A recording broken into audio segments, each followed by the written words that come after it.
Welcome to Wednesday Stash, where I share ways to help you keep your food for longer. Um, I hope you're enjoying fall. It is beautiful here in North Carolina. The weather has, it's been gorgeous. It's been gorgeous, and it's so strange.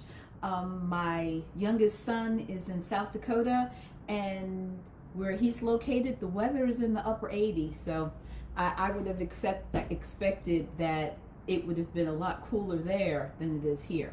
But I think we're supposed to warm up a little bit, and but for right now, I'm enjoying the weather that we have right now.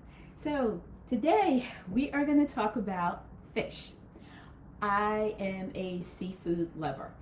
Um, I could probably just eat fish and other types of seafood, and that be the main protein or the only protein that I have. But not everybody in my family feels the same way about fish and seafood as I do. So to do that, I would have to, make additional meals. So that's why I don't switch completely over to fish. But I love fish. I love seafood.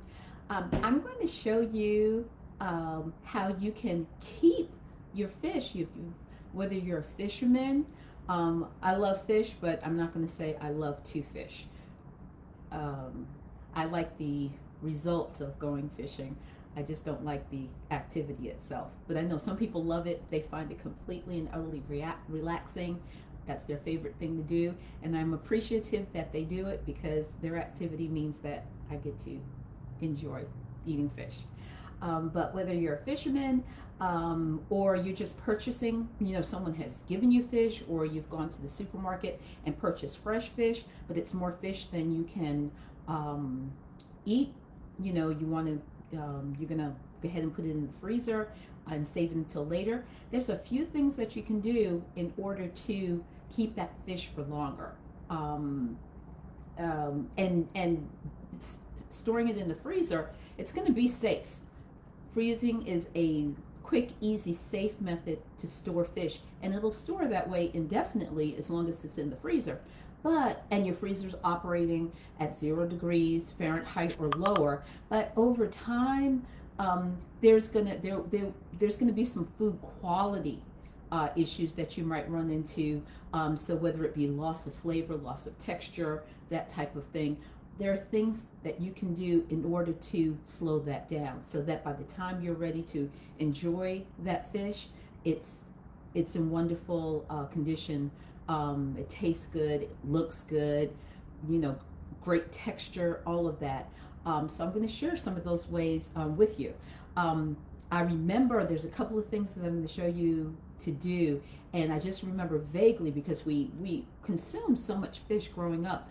I grew up in a coastal area, and it was an inexpensive form of protein that my mom could afford. So we ate a lot of fish. My grandfather drove a seafood truck as well, so we had access to other types of seafood.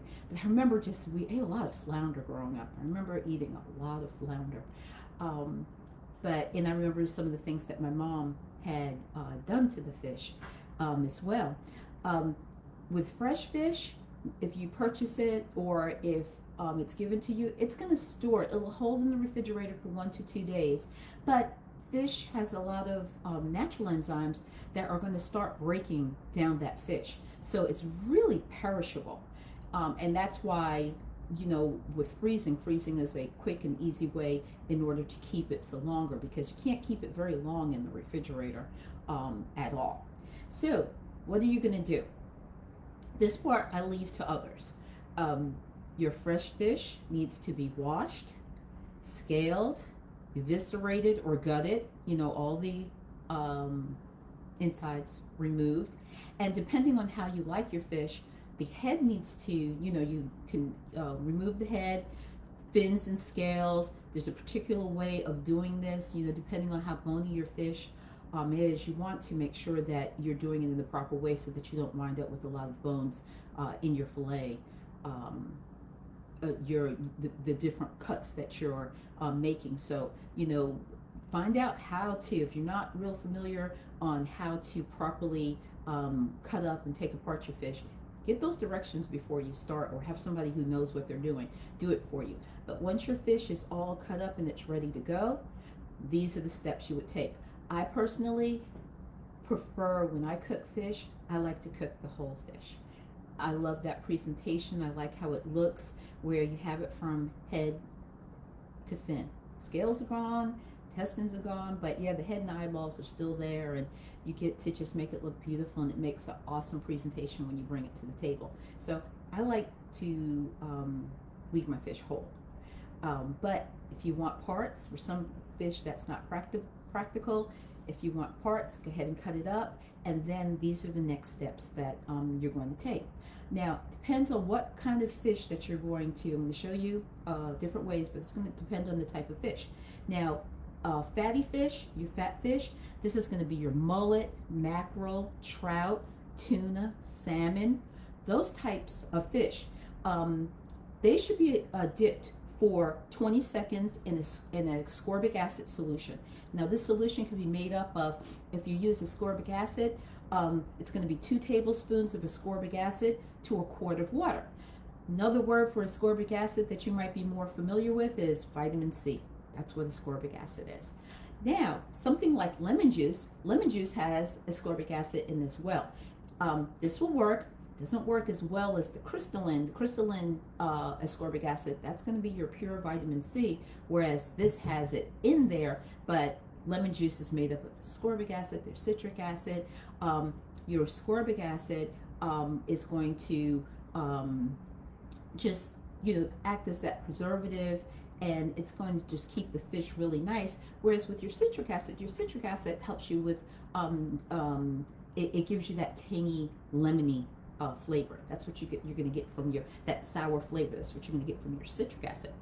But with the ascorbic acid and water, it helps to control rancidity. I'm going to talk about rancidity next week.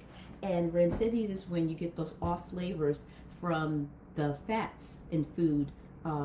They're going off. They oxidize. But we're going to talk about all of that next week. But the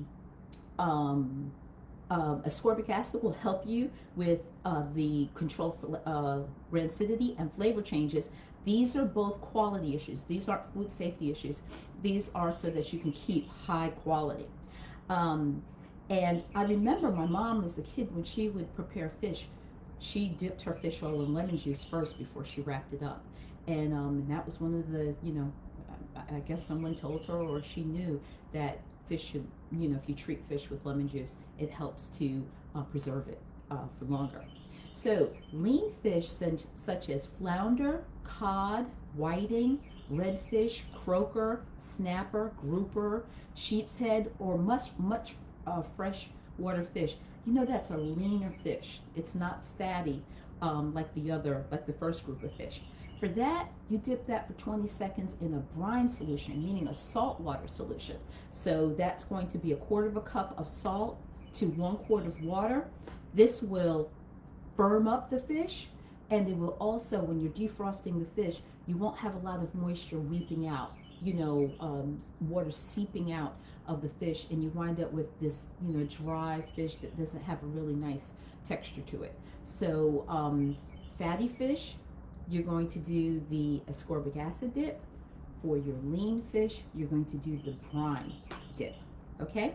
Now, what I'm going to demo today is a different type, and you can use this for either fish, but this is a lemon glaze.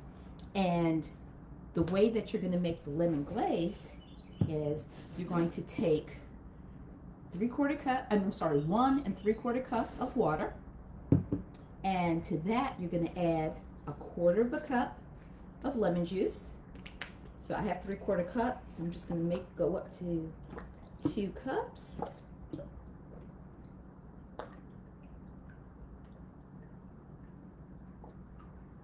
All right, so I have I have 1/4 cup of lemon juice in there, and I'm going to give that a quick stir. And then you're going to take 1/2 cup of this solution,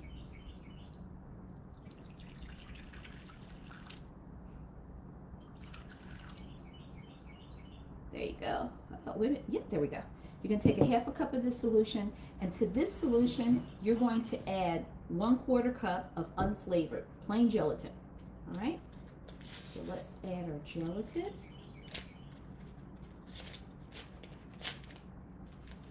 To this. Give that a stir.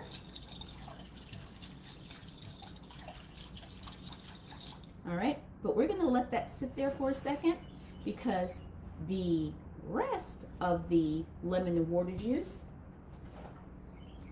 we're going to add to a pot and bring this to a boil. All right, now once this is boiling, you're going to add the lemon juice and gelatin mixture back to the boiling mixture, and then you're going to bring it down to room temperature, and then we'll be able to use it. I'm going to go grab the other that I have ready.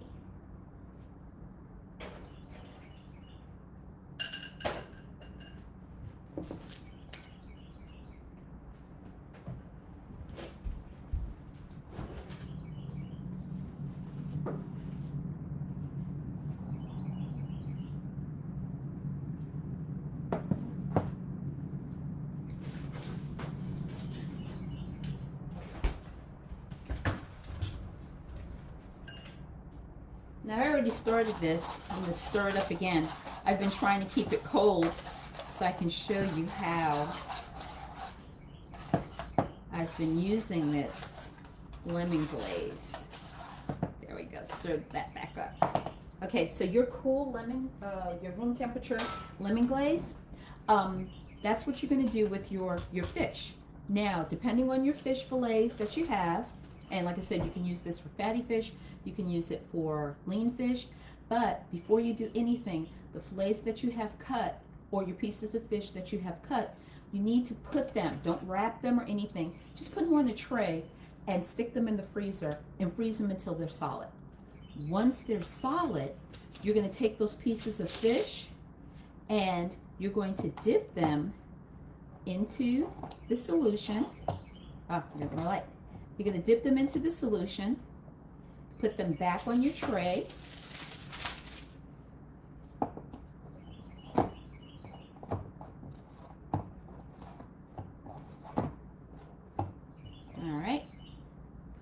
put them back on the tray, and then you're going to pop this back into the freezer,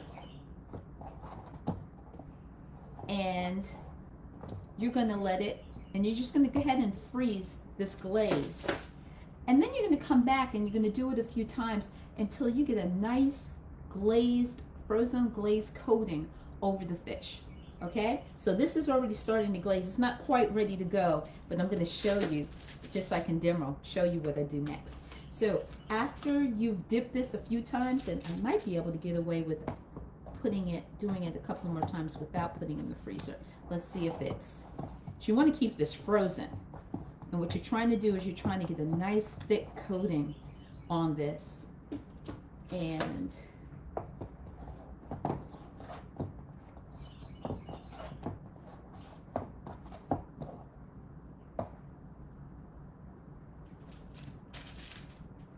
I think I'm going to pop this in the freezer one more time because I'm not quite ready. I want more of a coating. So while I talk to you, I'm going to let this solidify one more time because it does have a nice coating on it.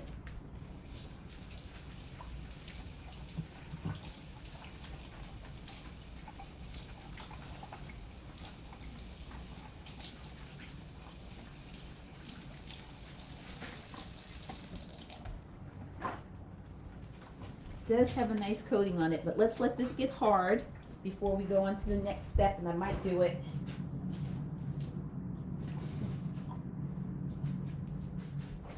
a couple of more times. Okay, so now while we're letting that, I'll let you know, you can do this with just ice glazing. You don't have to use the lemon juice and gelatin.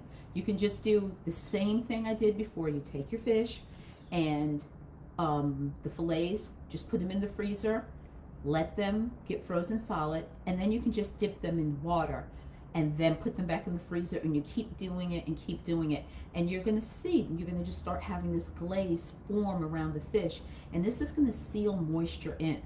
And it's a, I mean, you think about the environment that fish are naturally in, they're naturally in water, so you're just going to keep them in the water and let that seal over. Now, other things that you can do, those are the two types of glaze that you could do, where you could just do the dips and then go ahead and freeze the fish. But when it comes to packaging the fish, it's really, really important. So a great way to package is to use freezer paper. And, or you want to use moisture. See if I can get this out of here. You want to use moisture and vapor resistant wrap for your fish. And this does not want to tear it off. Got it started. Okay, so freezer paper, you're going to have your paper side. If you can see on that side, just, you know, paper. But if you flip it over, you see that side is waxed. And that wax coating, that's where your moisture and your moisture barrier and your vapor barrier are. And this is going to protect the fish. It's going to keep the ice from evaporating, because if the ice wasn't wrapped, you know, if you don't wrap the fish, even though you put that nice ice coating over it, it can start evaporating if it's exposed to oxygen. So what you're going to do is, or to air, what you're going to do is you'll use this type of paper. Now, I also told you about, you know, I told you you can use the ice glaze, you can use the dips. Fish can be frozen in water also. You could take a container such as this, put your fish in it, fill the container up with water, leave a little bit of headspace, you know, so when the water expands, you don't break your seal. But you can do that, and you're going to freeze your fish just right in the water. You might have to, a good idea would be put the fish in, put partial amount of water, let it freeze. It's going to freeze that fish in place. Then you can pour the rest of the water on top, so that this way the fish is encased in the water. And if you have like a container like this, you want to, and you don't have a lid to it, you're going to wrap it in the freezer paper as well, and that will act as your moisture barrier. Or if you have freezer containers that has a nice tight seal, you can use and seal it that way, and that's going to protect the ice, that ice encasing that's around the fish. That you're going to protect that ice from evaporating. So I'm going to go and grab the fish again so I can show you how I'm going to wrap it. We'll see how thick that coating is. Oh.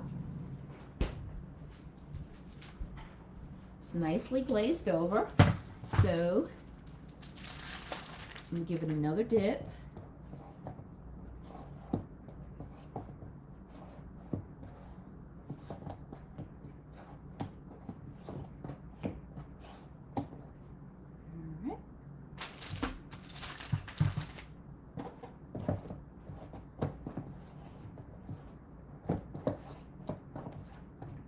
I'll bring it up to the camera so that you can see this, but it is getting thicker.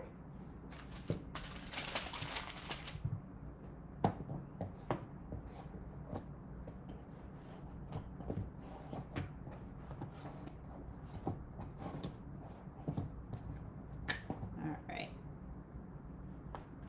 and so you can see the coating that's forming on that fish. Okay.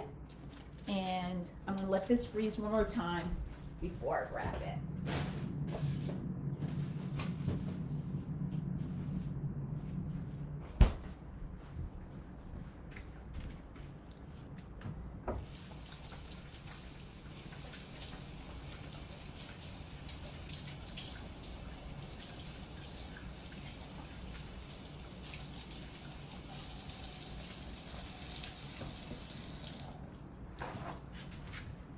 All right, so so you're going to use a moisture resistant vapor resistant paper. And like I said before, fish can be frozen indefinitely, as far as safety goes. But you want to think about the quality over time too. So frozen fish is good 3 to 8 months in a freezer that's operating, and we're talking about quality. Quality wise, it's best to use it within 3 to 8 months. Provided it's been frozen in a freezer that's operating and it's been maintained at 0 degrees Fahrenheit or lower. Okay. Now, when it comes to defrosting your fish, it's going to take 6 to 8 hours per pound in the refrigerator, which is the best way to defrost your fish, would be in the refrigerator. The taste and the texture are best preserved using that method. Now, fish can also be thawed under cold running water. That's another way that you can defrost your fish. You might have some texture or flavor loss that way when you're running underwater. But you can defrost under cold running water. And you can also cook fish directly out of the freezer right into the oven or into the pan, depending on how you are preparing it. You might have, and it's not like it's going to add a whole lot of time. You have a few more minutes that you have to add to it.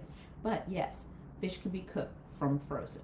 So those are your options for defrosting fish. Now, you don't want to defrost fish right on the counter, because the time that it takes for the inside portion of the fish to defrost, the outside has been out of temperature for a while. And like I said, fish has a lot of natural enzymes that are going to break that fish down.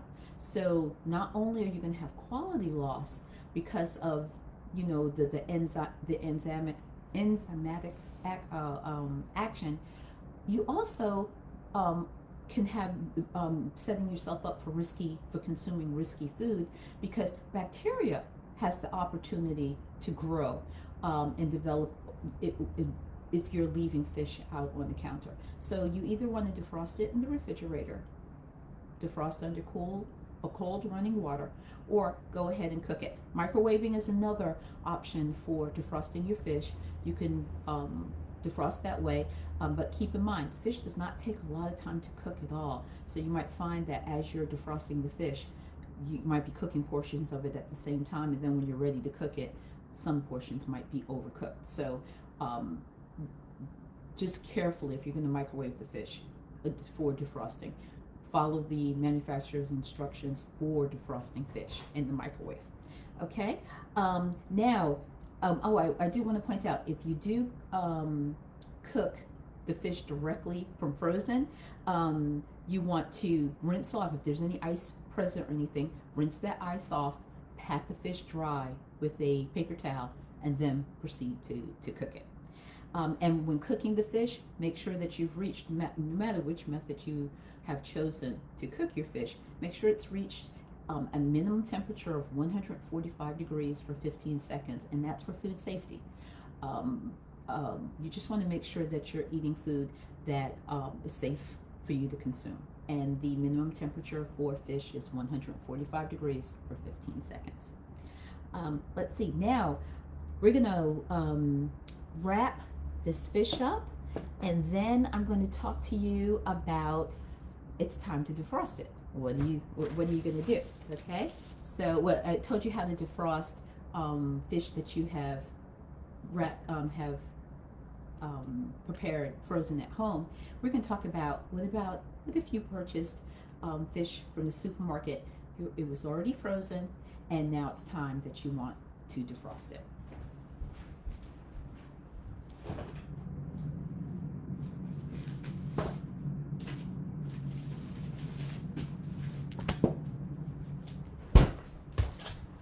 I don't know how well you can see how nice that glaze, from my angle I can see that it has nice glaze on it. It's been done a few times, and I'm going to wrap it. So I'm going to use my freezer paper, and I'm going to put a piece of parchment paper between the fish to make sure that it doesn't stick together. It shouldn't, but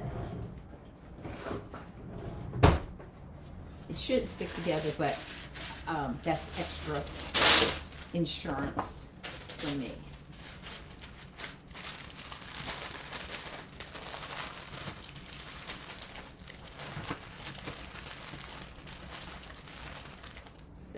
have my 3 pieces of fish. I am wrapping it with the wax side in. That's going to be the side that's closest to the fish.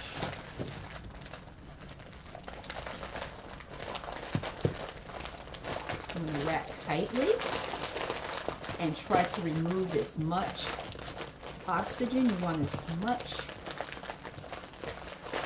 oxygen out of that as possible.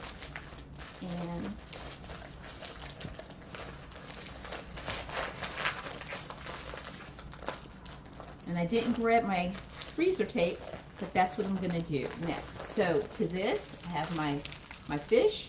I'm going to go ahead and close it with my freezer tape and then label it. So I know that I have, this is trout. I put down trout, 3 fillets, and label it with what's in the package and the date that it was frozen. So I'm going to put this aside.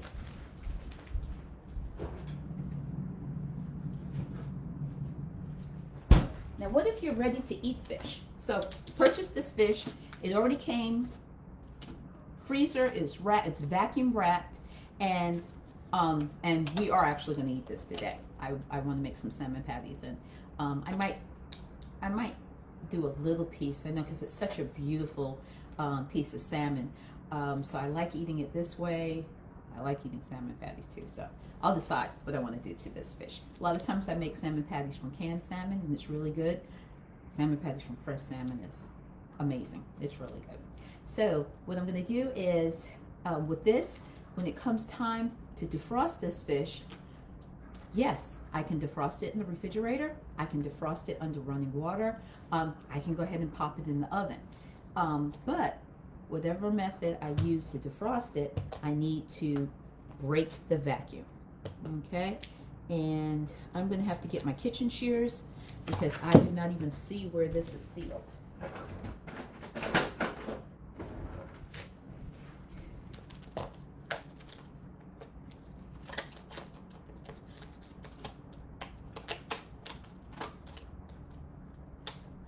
All right, so I'm going to break that vacuum. Now, vacuum packing fish is a wonderful way of preserving it because it's going to,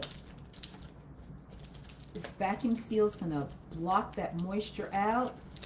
If you notice how pretty that fish looks. It's going to block the moisture. I need to wash my hands real quick one more time.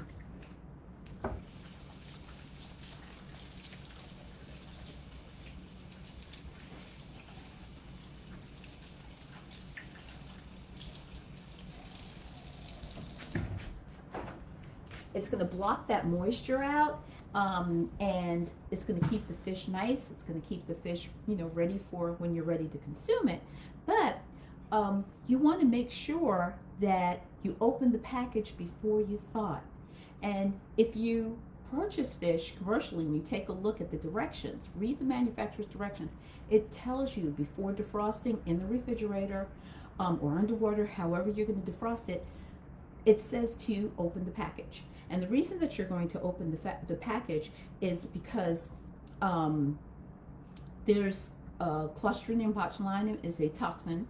It causes it forms spores, and those spores, when they become vegetative, it's able to make a toxin that causes foodborne illness. It causes botulism. And if a spore in vegetative, think about a spore as being a seed. So if you have a seed and it's, as long as it's in the seed form, it's not going to do anything. But when you put it into soil, and it's in warm soil, it has water, it has sunlight, it grows. It's become vegetative.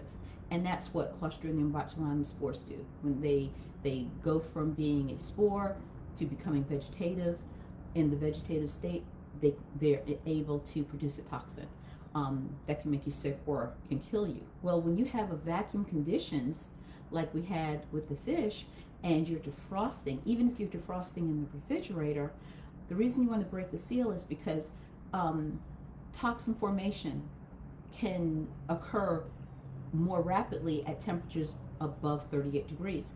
And some of us have refrigerators that are operating above 38 degrees Fahrenheit.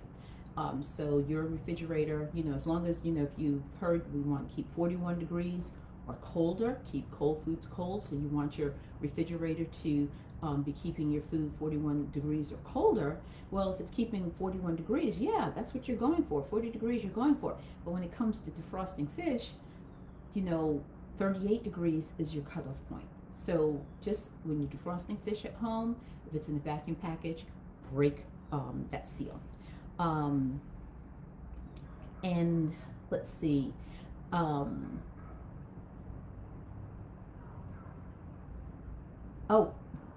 did want to point out freezing and refreezing fish. So if you have fish and your fish has defrosted, go ahead and cook it and then freeze it. Now, if you have defrosted it properly, meaning you've defrosted in the refrigerator, not in the seal, you haven't left it in vacuum packaging or anything like that, you've defrosted it properly, and then you found, oh, I can't use that fish, I don't have time to cook it or anything, then yeah, you can go ahead and refreeze it if it's been defrosted properly.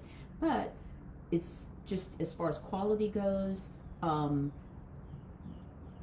if you've defrosted the fish, cook the fish, and then you can go ahead and refreeze your cooked food, okay? But with proper defrosting, and you've maintained temperature, and it has not been out of temperature, yes, you can refreeze fish. Another foodborne illness is not only Clostridium botulinum, or the bacteria that causes botulism. Another one is Listeria monocytogenes. So with listeria can grow in refrigerated foods. It likes that cooler temperature, and it can cause serious illness, especially for what we call the Yopi population. So that's going to be your very young, your older individuals, pregnant women, and people who have compromised immune systems. So they're at higher risk of foodborne illness. And vacuum packaged fish is not commercially commercially or shelf stable. It has to be refrigerated. So even when it's thawing, it's really important that you're thawing at the correct temperature. You want to make sure that you protect those who might be at higher risk. But those are the two ones that are most closely associated with frozen fish, frosting fish, would be vacuum packaging, would be Clostridium botulinum, and it would be Listeria monocytogenes. And let's see. Like I said, I'm going to go ahead and put this in the refrigerator.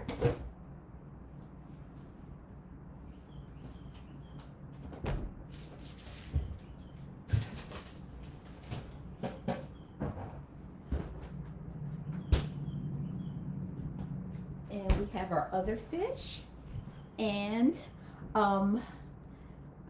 like I said, I still have to decide what I'm going to do, how I'm going to make those salmon patties. I'm thinking about it. That really, really looks nice. I think I'm going to drizzle some olive oil on it, throw some seasonings, and just go ahead and bake it in the oven. I think it'll work well that way. Thank you for joining me for Wednesday Stash. Remember, next week I'm going to talk about rancidity. How do foods become rancid? How do you protect from foods from becoming rancid? We'll go over all of that next week on Wednesday Stash. Thanks for joining me, and take care. Have a wonderful Wednesday.